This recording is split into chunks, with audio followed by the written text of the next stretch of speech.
All right, I think we're probably good to go ahead and get started. Again, welcome to everybody. We appreciate you joining us on for our general membership meeting today for PPVAR. I have a good program, I hope, lined up for you guys to show. And Jeannie, if you want to go to the next, we'll just go ahead and get into the welcome.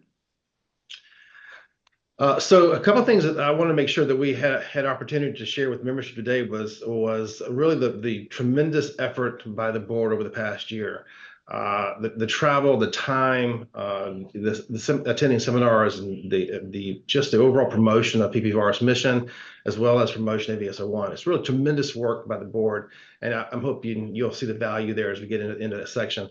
Also, the initiatives that we've been involved with, the past, current, and some of the stuff we're working on as well. So I get a chance to show you all of that, and hopefully to emphasize the value of what you're supporting today. Your support allows us to be able to continue to support that mission, to be able to have that communication to public safety. And as you see the value there, hopefully we can also, other organizations that you feel could be brought into the membership, we would certainly encourage you to reach out to them as well. But we'll have, again, a pretty good agenda today, so we'll go ahead and get into that. And Jeannie, why don't you go ahead and pick up and get us started, get us kicked off. So here's your board. I won't go into every name, but just first, my appreciation to the board, and as I mentioned, the effort that they put forth this year. You see our representation there. One of the important things is the representation for public safety. I would like to mention a couple of people. David Hall is our immediate past president. David is the director of public safety for Lower Allen Township, and then Frank Fernandez is our VP1. So he's next up for the president as presidency role, as PPVAR continues that tradition of alternating the president's role between public safety and the security industry. As you know, as we talk about the diversity of our board between public safety and the security industry, that's really one of the biggest strengths we have. When our team goes into the different areas to promote PPVAR, that gives us a serious amount of credibility. So we certainly appreciate the time spent in this from our public safety folks, and it's promoting our mission. And our mission, as PPVAR, is to promote the value of verified and validated alarms. Not that we're promoting, a verified only response, but certainly the value of having verified alarms and the importance thereof. We see the initiatives coming out. AVS-01, as an example, has a verified component. Level 3 and 4, you have to have a confirmation component there, and there's an absolute value to that. As we look at what's coming out from ATN, the active threat notification standard, there's also a validation component, a verification component there. So again, part of the mission statement as we get back to get into our true mission as to promoting some of those aspects of the alarm industry. Jeannie? A splash screen for our members. Again, to offer appreciation and certainly hope you continue to support us and promote us as well. So just take a minute to look at our active members within for PPVAR. And again, just thank you for your support. Okay, I think now, Jeannie, turn it back to you. Okay, well, we'll hand it over to our treasurer, Joey Rao-Russell. Hello, everyone. I will make this relatively painless, or try to anyways. We are a very lean team.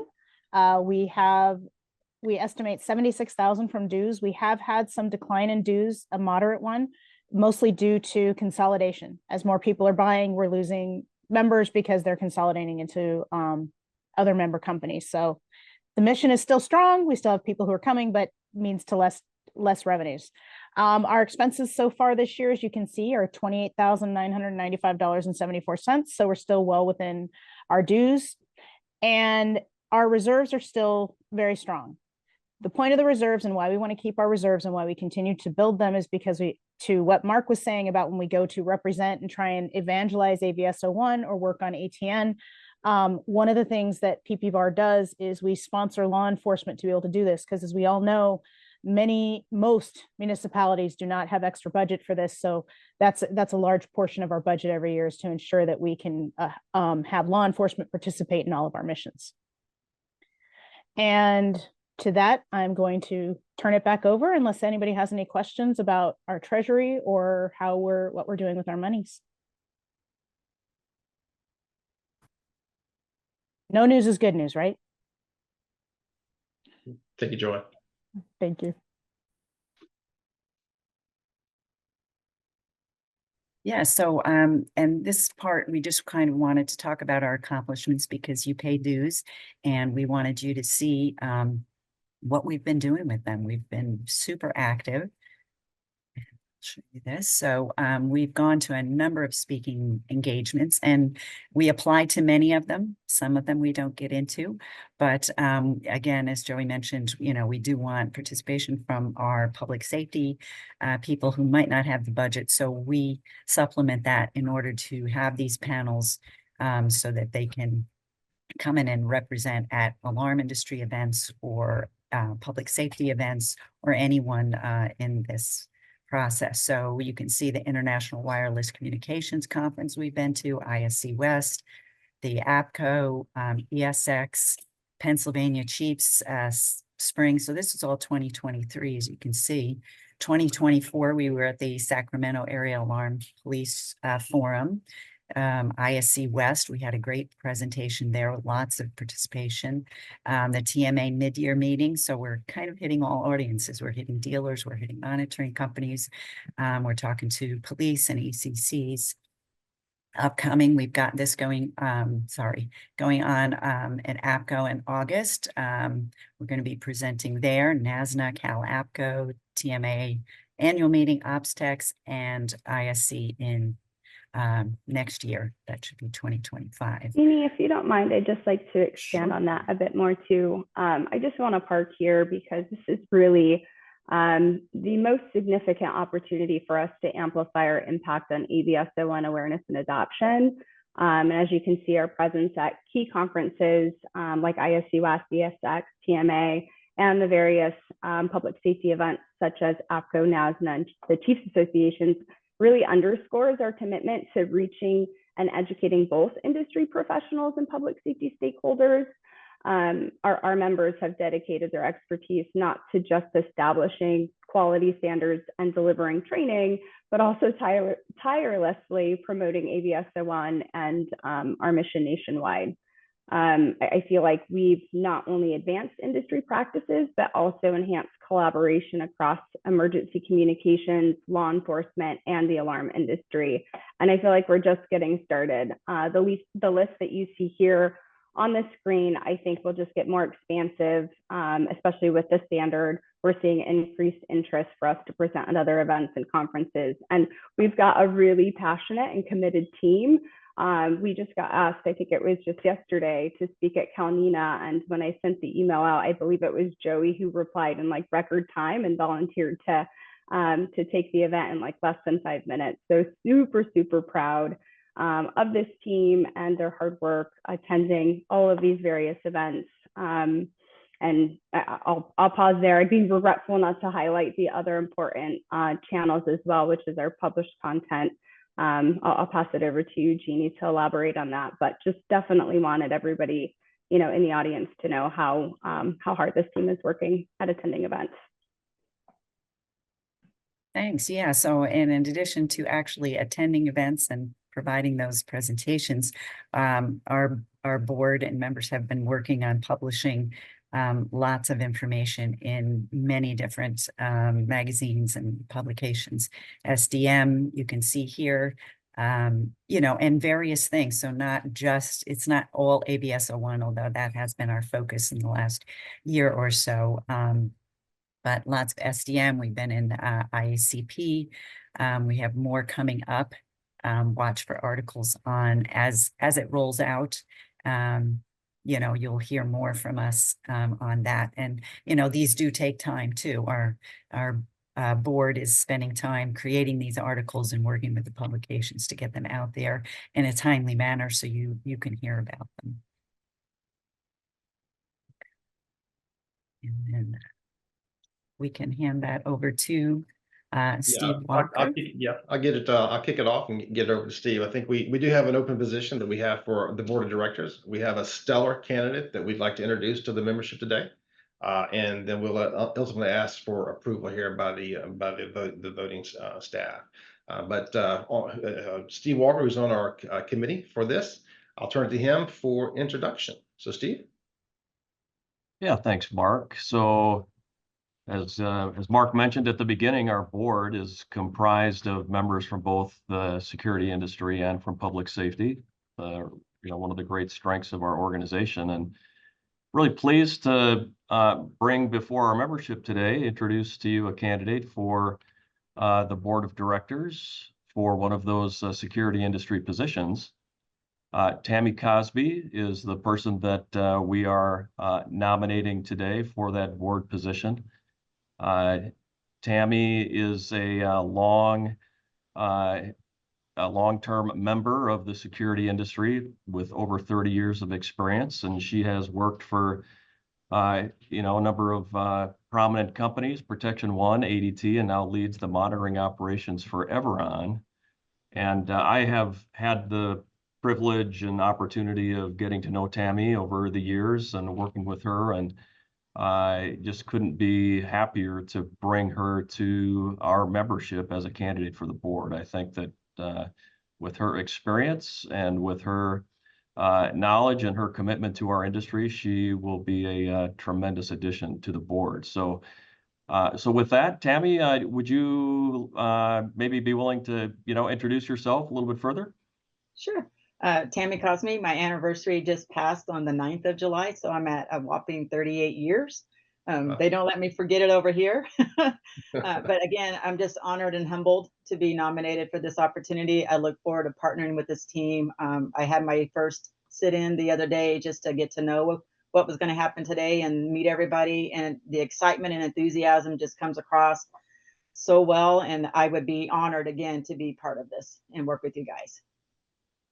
Tammy, thank you. Steve, appreciate the introduction there. So what I'd like to do is put forward a motion to the membership and to the board that we consider Tammy Cosby for a position for the PPVAR Board of Directors. So that is the motion on the floor. Seconded. I'll second. Joy, thank you. And just I think raise your hand within the app, or you can give us a thumbs up. We are recording this for historical purposes. So for all that would approve of that nomination, please do so.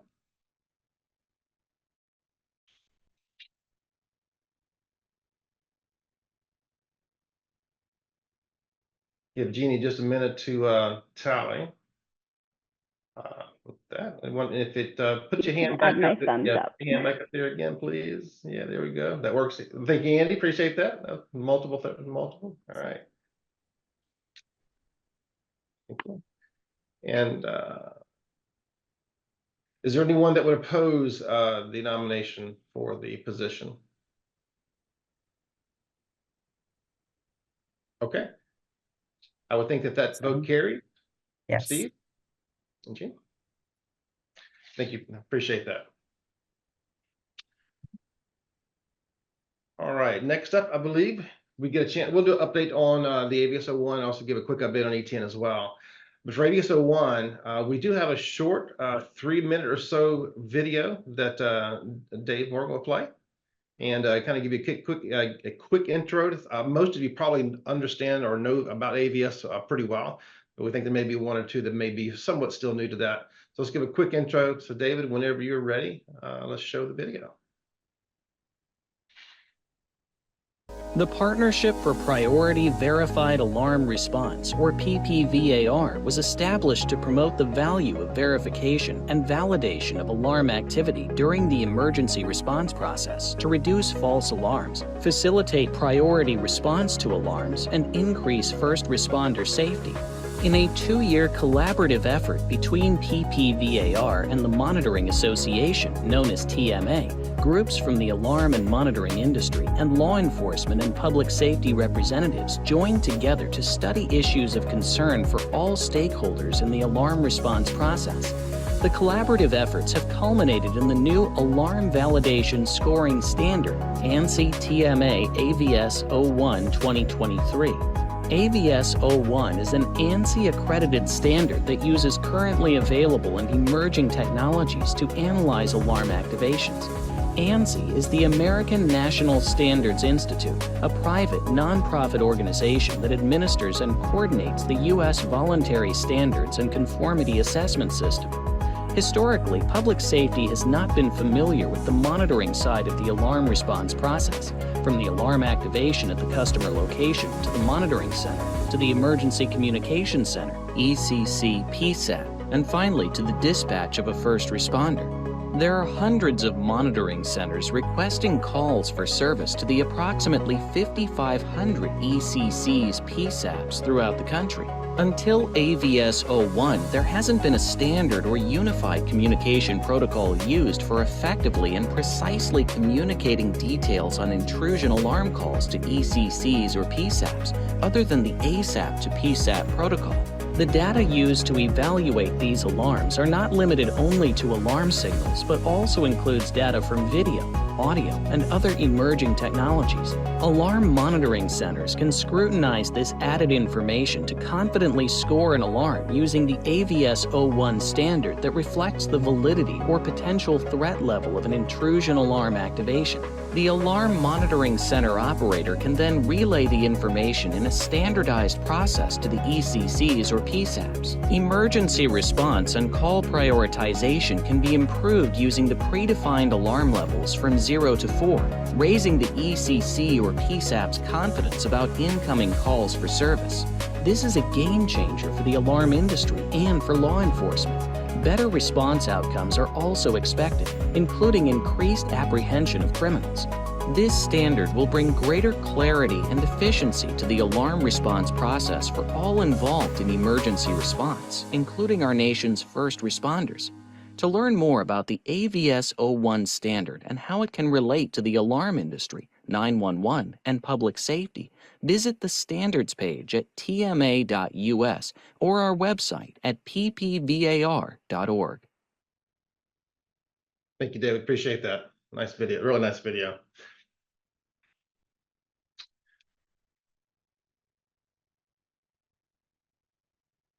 All right, I can go ahead and go to the next slide. So very quickly, I like to refer to the AVS 01 as having basically the 3 C's. There are three primary sections. There's the classifications section or component, there's the communication component, and there's a compliance component. In the classification component, as the video highlighted, we classify the standard, the intrusion alarms that come into central stations. You see the levels there. There are 5 actual levels. The level 0, which is that when just a no call for service in this particular case, the alarm for whatever reason cancels out, and there's no call out for call for service to the DCCs. And then we have the increasing levels 1 through 4. 1 being a very low information alarm, kind of most of what we're seeing today. The level 2 being a confirmed or highly probable presence of an individual, but unknown intent. And then the 3 and the 4, as I mentioned earlier, are the actual verified. So an actual verified threat to property or a verified threat to life. So those are the 5 categories overall as part of the standard. With the next slide, please, Jean. So released again, been out about a year and a half. We do have several central stations that are very active in the process today. Still continuing to see adoption go on. But we have several of our members that are actively involved in this. Several ECCs are also very well aware and actively involved in receiving and also working to classify their response protocols based on the alarm levels as well. So we see a nice adoption, still slow, but very steady adoption across the nation. Also, UL has completed their certification process. This is a process that any central station can apply for. You don't have to be a UL or an existing UL central station. We wanted to make that want to be sure of that because we wanted every central station to be able to participate if they wanted to. There's a lot of good reasons for a central station proprietary, for example, that don't need the UL certification, but we wanted them to be able to, if they wanted to go into this process, to be able to utilize the standard, that they certainly had an opportunity to do that. We see more and more automations providers coming on board. A little bit slower than we would like from an automation provider, but we do see consistent movement forward with that. And as we continue promoting, we will work with the ECC call taking the software suppliers. That's the kind of the call of the decision tree that ECCs use as they process phone calls. I'd like to see them add the AVS-01 levels based on information they're receiving, be able to use and refer back to the AVS-01 levels as part of that call taking process. And then we have resolutions. We're working with NACP and NAS for resolutions to kind of formally recognize the AVS-01 standard. It's kind of a quick update for AVS-01. Any questions anybody might have on that? Okay. We are getting very positive feedback. So, Christy, I think you wanted to talk to some of the slides, some of the feedback that we're seeing throughout from around. Sure. So as mentioned, PPVAR pursued a collaborative approach in implementing AVS-01, engaging closely with public safety stakeholders throughout the process. And through that, we've gathered valuable insights on training, the implementation process, and feedback regarding the impacts of alarm scoring on emergency response. The most immediate feedback that we're getting is that AVS-01 provides more situational awareness when responding to calls, which we all know is something that public safety highly values. In fact, Fresno Police Department stated that the AVS-01 standard, as you can see, is a missing piece that the safety community will benefit from greatly. Another Netcom 911 has said that it helps with resource allocation to determine not just how quickly they respond based on the threat level, but what teams they need to have involved. San Diego County Sheriff's Department anticipates significant improvements in response times due to enhanced threat information provided by the scoring. And most recently, we've had a success event in San Jose that has been shared where there was an alarm level 3 reported and the 911 center elevated the priority, which resulted in a stolen vehicle recovery. At ADT, I personally oversee the public safety outreach initiatives, which have yielded overwhelming engagement from PSAPs with over 2,000 one-on-one training sessions conducted. However, I would like to share that most recently at the NENA conference, there was notable curiosity and concern about why broader industry adoption of AVS-01 has been slow. Of course, we emphasize that AVS-01 is an ANSI-approved standard applicable to all companies, but it's important to share with my alarm industry brothers and sisters on the call today that PSAPs are ready to incorporate alarm scoring in their processes, and they are eager for you to get started. So I urge everyone on this call to seize the opportunity to initiate that implementation effort.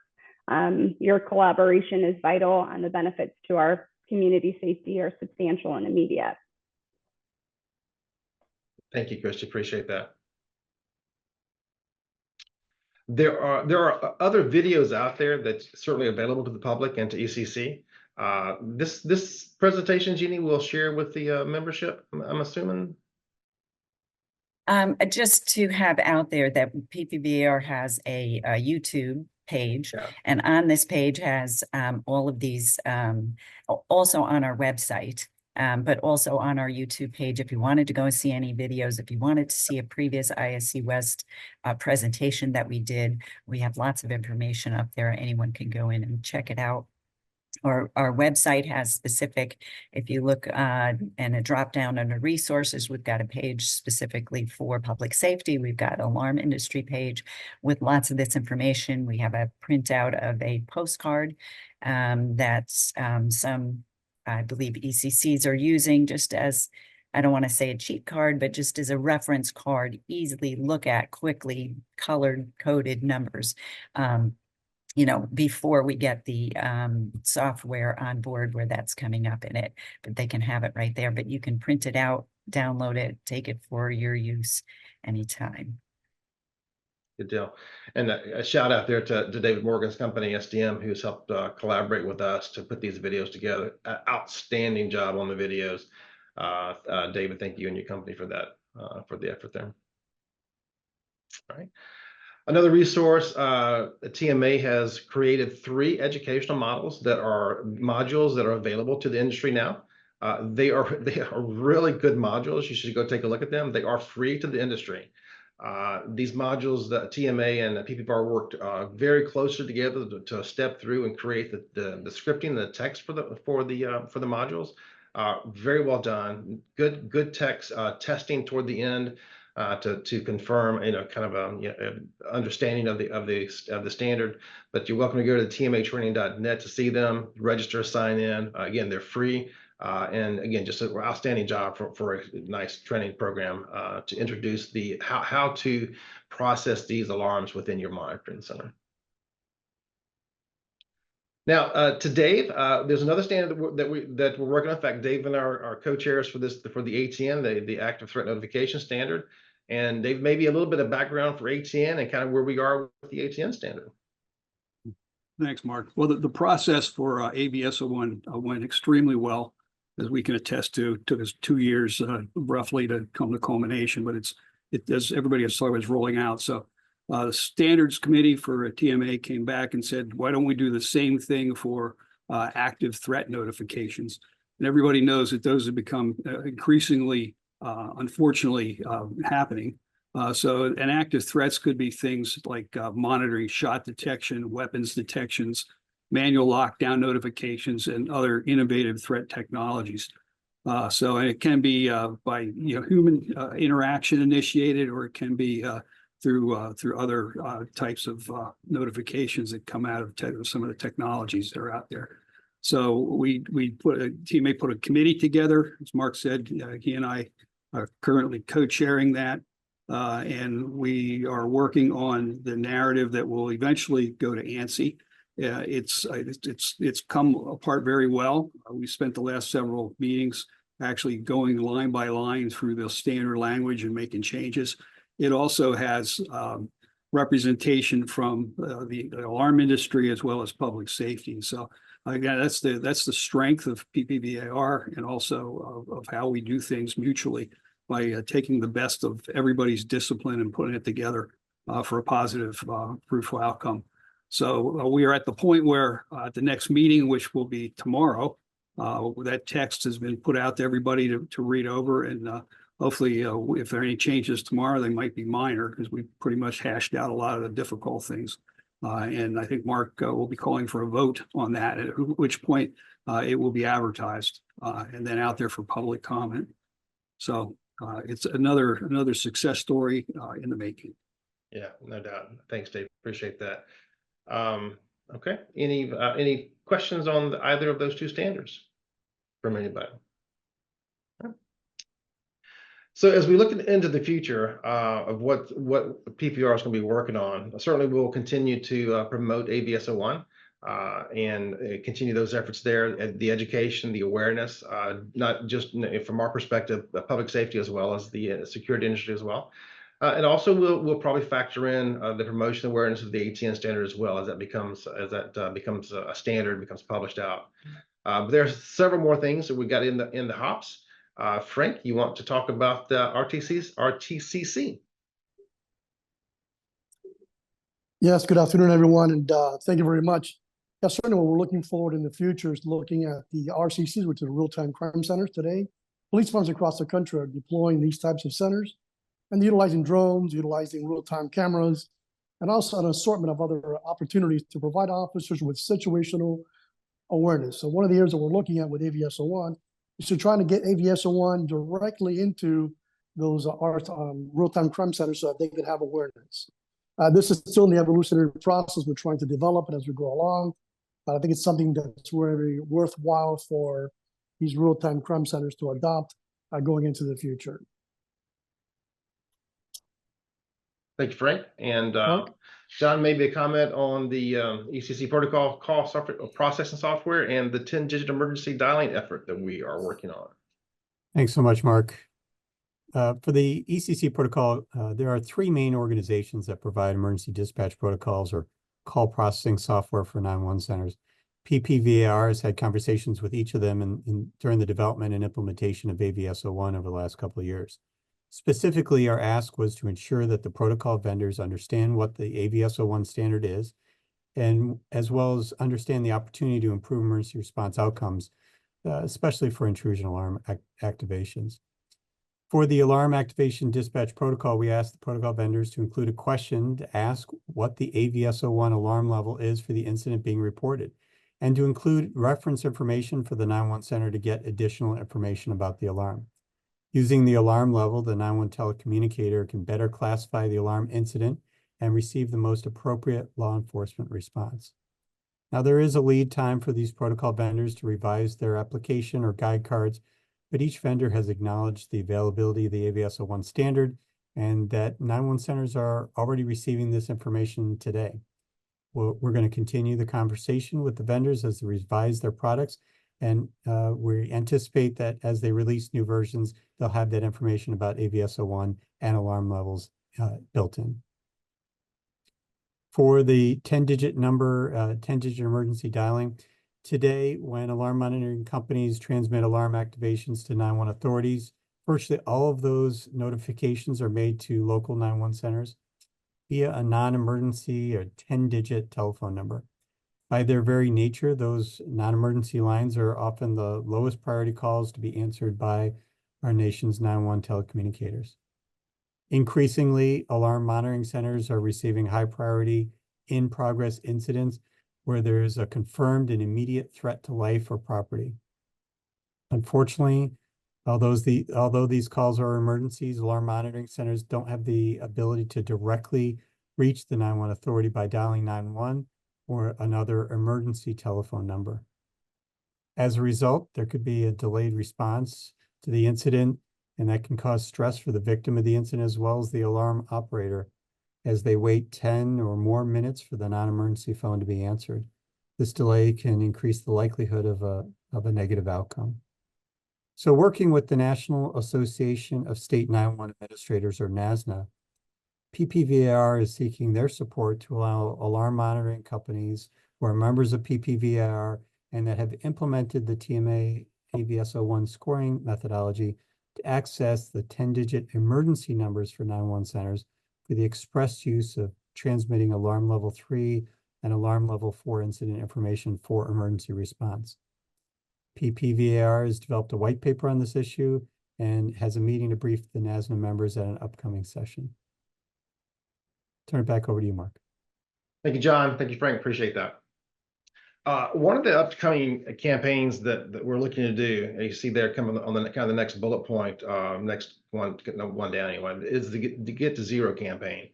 And as we were having a prep call yesterday, and talking about the different things and the different points that the board members wanted to make sure we got across, Frank had went into a series of comments relating to the our industry's effort to reduce false alarms and things like that and the impact. And he did such a good job yesterday and made those points so eloquently yesterday that I asked if I could put him on the spot and kind of reprocess or kind of go back over some of those things and kind of lead into a campaign that we're looking to do this coming year. So Frank, again, you spoke up, you made some great points. I said we needed to have it out there to the committee. So I want to ask you again to kind of go back over some of your thoughts and some of the things you're seeing. Yeah, look, I think that the alarm industry has done a remarkable job of trying to address the so-called false alarms. It's amazing to see what the companies have done to reduce those numbers in upwards of 90% reductions across the board. I would tell you, just from a chief of police perspective, I did not know about this when I was heading a police department up until I got to Coral Gables. And once I found out about it, I really realized what a great partnership agencies can have with the alarm industry. It's such a viable connection. But today we're seeing an enormous amount of reduction in alarms because of the efforts being pushed forward consistently by the alarm industry. Yeah, we're seeing that both at ADT and Sonotro and many others, they're producing innovative ways of identifying, with technology, through analytics, identifying methods to early detection of false alarms. But overall, I would say that what the industry is doing that's really impressive to me is their social conscience of providing quality service to protect officers and protect the public. Providing not only just great situational awareness, but really trying to dispatch calls that are absolutely necessary and reducing those that are not. Oftentimes we say that seconds do matter, but it's the right seconds that matter. And I like to say that the alarm industry is really focusing in those valuable seconds with valuable information the right information to deploy the officers when needed to those calls that are absolutely necessary to respond. So I hope that this information is valuable to everyone here, and I look forward to it. Answer any questions you may have.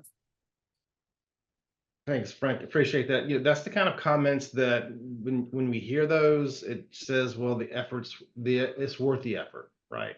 And we certainly appreciate the recognition and the cooperation that we have from the public safety side within PPVAR in our industry. It kind of leads into a campaign that we're looking to do this coming up year. I've tagged it as kind of the Get to Zero.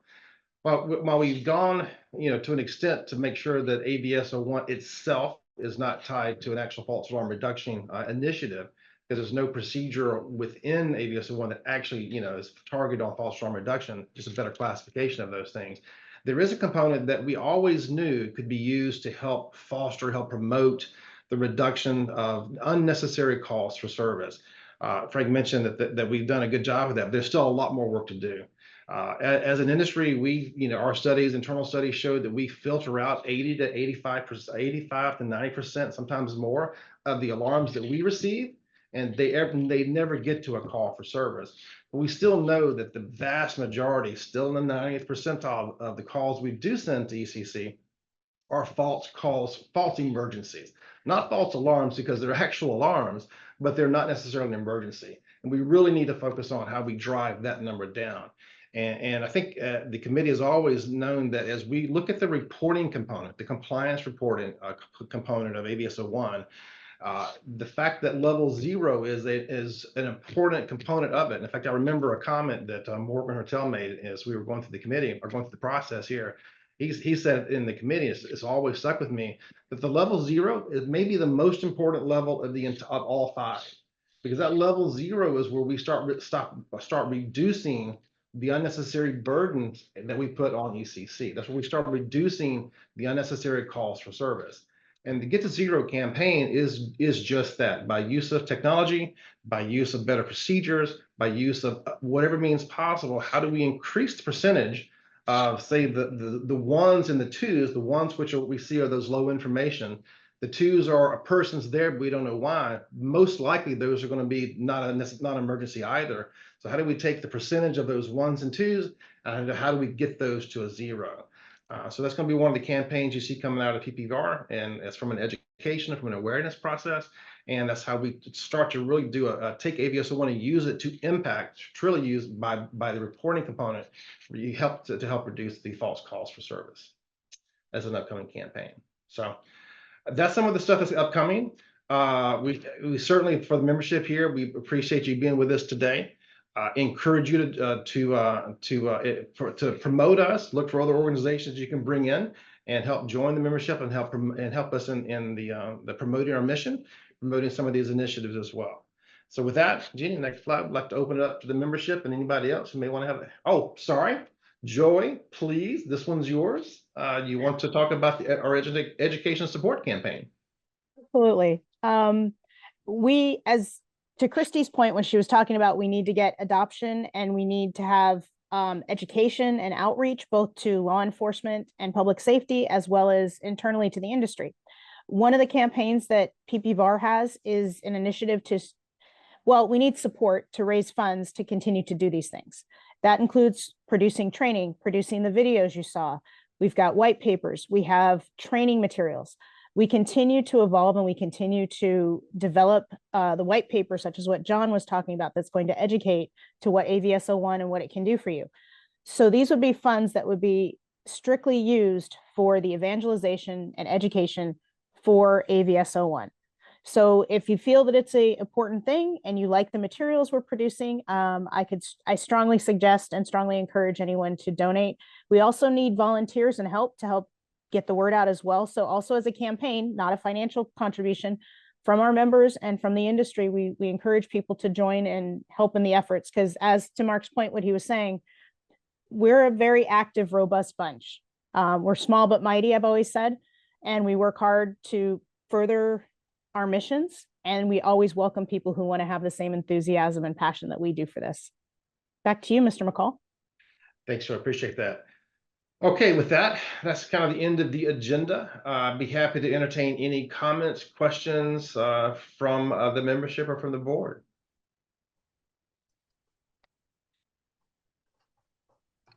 Anyone Mark- can. Stan can Martin, come- Stan Martin, I'd like to. Hey, Stan, good afternoon. Good to see you.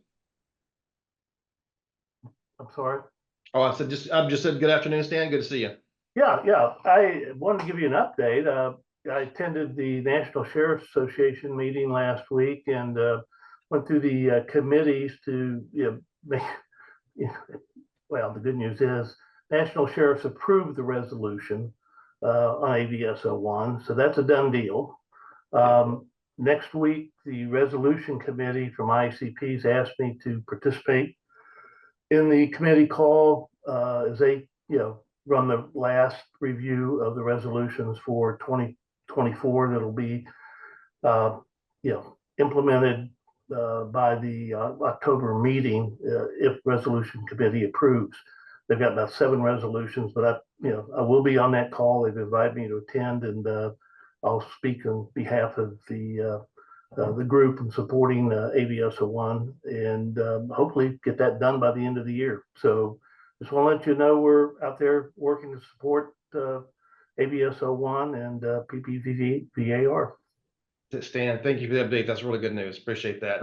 And there's another initiative that we did not put on the list, and we have had at least the initial conversation to take a look at the model ordinance, right, Stan? To see if there's anything there that can be modified to make sure it includes or certainly doesn't hamper ABS 01 and compliance with ABS 01. So another initiative that's out there as well. Yeah, we're still, I think at some point, get with Joey and we talked about what we can do to change the model ordinance. That's a bit of a process, but if we can get some language in there that we think will help, well, again, we'll take it and run it back through ICP and NSA to try to get resolutions to support those changes. But I think we need to get a small group together to figure out what those changes should look like. All right, good. Thank you, Stan. Anyone else?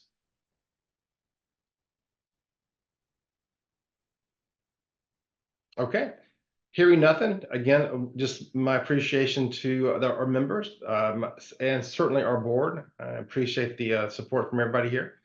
Look forward to another good year. We have a lot more work to do to promote some of our initiatives and get ahead of some of this stuff. Look forward to continued support from our membership, and I hope everyone here has a good day and take care. Take care. Thank you, everybody. Thank you. Thank you.